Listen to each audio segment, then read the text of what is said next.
Mr. Carr, you're next. Let me speak to both some procedural points. And that is, I've actually been recording the time. The administration has talked for over an hour and 15 minutes. That measured on top of an identical presentation on January 6th, at which the public was not allowed to speak at all before you as the same tribunal. Look at the number of PowerPoint presentations. The mayor and various representatives of Webb have made during that hour and a half. And incidentally, the informational meeting on January 6th lasted approximately 45 minutes. So in terms of fundamental due process, restricting further PowerPoint presentations today, and each of the speakers spoke less than the 3 to 7 minute estimate that, according to conversations I've had over the course of today, were the sort of reasonable ground rule, but not necessarily rigid. I don't even know where to begin. I was one of 13 people who served for 3.5 years and who met bi-monthly on the so-called North River Canal Corridor Committee.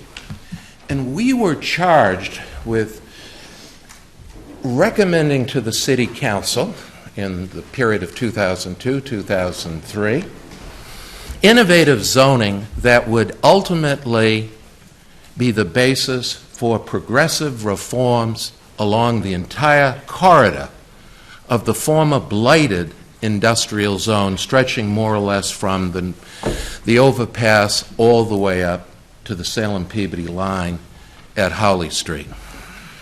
We worked bi-monthly, as I said. Each meeting was about 3 hours.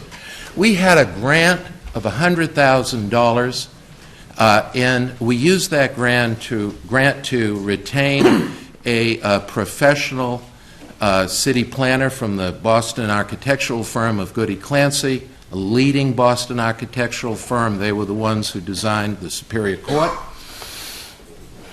And at the conclusion of that 3.5 years, we devised zoning, submitted it to the city. It was tweaked a little bit, but it was probably about 95% adopted into that zoning legislation that is part of our zoning today.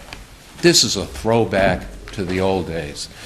Old days, not planning, not based on professional goals, everything determined ad hoc. Let's look at the zoning.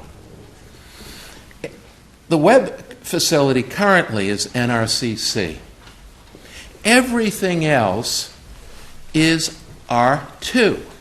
There are a few grandfathered uses, but incidentally, that R2 zoning designation went back to the very days of zoning in Salem. So clearly, it was envisioned that one day there would be a change.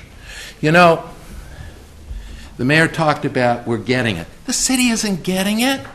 The proposal is to put it in escrow. And in fact, I'm a lawyer. I think I understand English.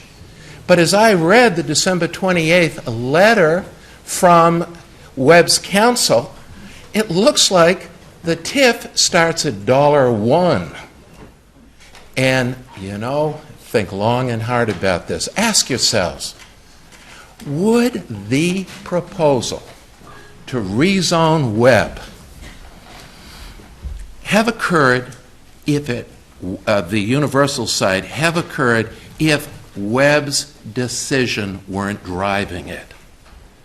Isn't that the tail wagging the dog? And is that the way zoning should be planned. I think not.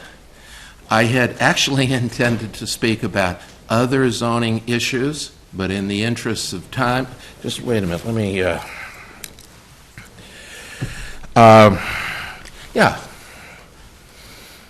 According to Webb's own foundation plans, they're going to dig down 10 feet along the entire circumference of the building. At 5 feet, they're hitting the water table. So this is all interrelated. If the zoning occurs, if we sell to whatever, then we disrupt, and we have right now a capped, completed brownfields solution. But you know what? Nothing was mentioned about that in the informational meeting about the proposal. Yes, 35 feet is one aspect, and we've already, and it's pursuant to the RFP process, and that, as a matter of law, is how you have to make this decision. And a prime component of that is that the proposed development must be compatible with the neighborhood. And I think that Mr. Fisk did an amazing job. No matter how you cut it, everyone knows that Webb isn't going to be built on Federal Street. Well, what a better indication of whether the Webb proposal is compatible with the adjacent neighborhood than showing it cheek by jowl with the rest of what is the existing Federal Street. So there are a lot of people who want to talk. We're now at 8:30. We have probably another hour and 10 minutes. I'll let my remarks on zoning go at that for now. Thank you. Thank you.